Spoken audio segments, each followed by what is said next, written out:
Hi, this is Noma Dimitri on a chilly winter day in Paris. I'm standing in front of the famous emblem, of course, the Eiffel Tower. A few words about where I am. I'm actually standing on a little island called Swan Island. It's at kind of one end of Paris on the river. You can see the river is all around me. I'm in a promontory on a bridge that crosses the river, and I'm gonna turn around right now and you can see this is the bridge. The bridge is beautiful, and it actually is 2 floors. It's very old. The light is so shit. There you go, now you can see it better. It's actually 2 floors. The upper floor, the train passes on the upper floor, and the lower floor is the cars and the pedestrians. I'm on a balcony right here, a beautiful balustraded balcony looking over the river Seine. And just below me, where this balcony is based, is the Swan Island. The island of the swans. This is a beautiful old part of Paris with fantastic buildings. You can see behind me, these are beautiful apartment buildings from the beginning of the 19th century. Most of them were built around 1909, 1910, when this particular part of Paris that used to be a village was kind of built on by these wonderful buildings. I'm actually staying in one of these buildings in the apartment of a friend of mine that is absolutely beautiful, and maybe I'll make a video later.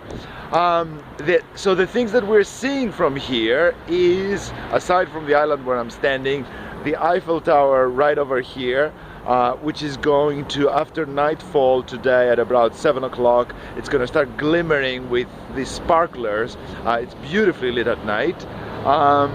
The other thing you can see right over there are the barges. These are barges that are kind of camped here, docked, I should say, docked here next to the river, and most of them are private. People actually live there.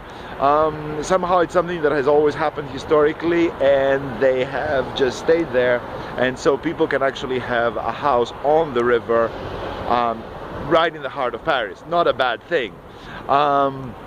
Right behind me is this wonderful arch. Is not the Arc de Triomphe, the triumphal arch of Paris. It's just a particular arch to commemorate this great bridge, and the train passes. There is a train now. You're going to see the train coming right here. There is a train. Okay, this is part of the French metro system, the train that passes over on the 2nd floor of the river.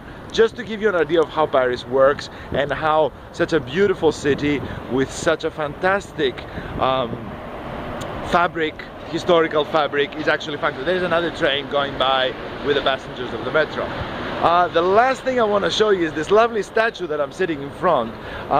It is a horse in gallop with a rider on top, and in a very, very heroic posture. As you can see, the horse is kind of ready to leap forward. It goes like this, upwards.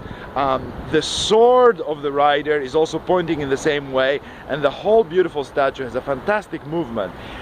It was made by a Danish sculptor from Denmark who studied in Paris in his youth, and he was very grateful for the things that he discovered in Paris, like we all are, love and romance being one of them.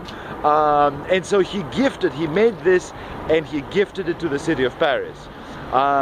Originally the statue is supposed to be of Joan of Arc, the famous kind of female Christian fighter for France that is revered all over France. This is Joan, not John, a woman. But then, for I don't know exactly what reasons, it was rebaptized, and it's now called the French Renaissance, and it was put here instead of on the place where it usually is. It doesn't matter. All this is just kind of historical details. What's important is the statue and its beautiful soaring movement forward. Is there anything else to show you? Yes, I'm gonna go and show you some of the sights that you actually know of France, that you can actually see from here. If we look all the way back there, we can actually see that Montmartre, somewhere down there, it's barely visible. You can see there's a storm brewing, and I don't have neither gloves nor umbrella nor anything else. I'm totally unprepared in my woolens, so I'm gonna have a problem later on. But for the moment the sun is shining at me, but the storm is sure to come. I've seen the weather report, and it's gonna be shit. Paris weather is often shit. Anyway, this once again, Noma Dimitri from Paris on a winter day. Happy trails. Bye bye.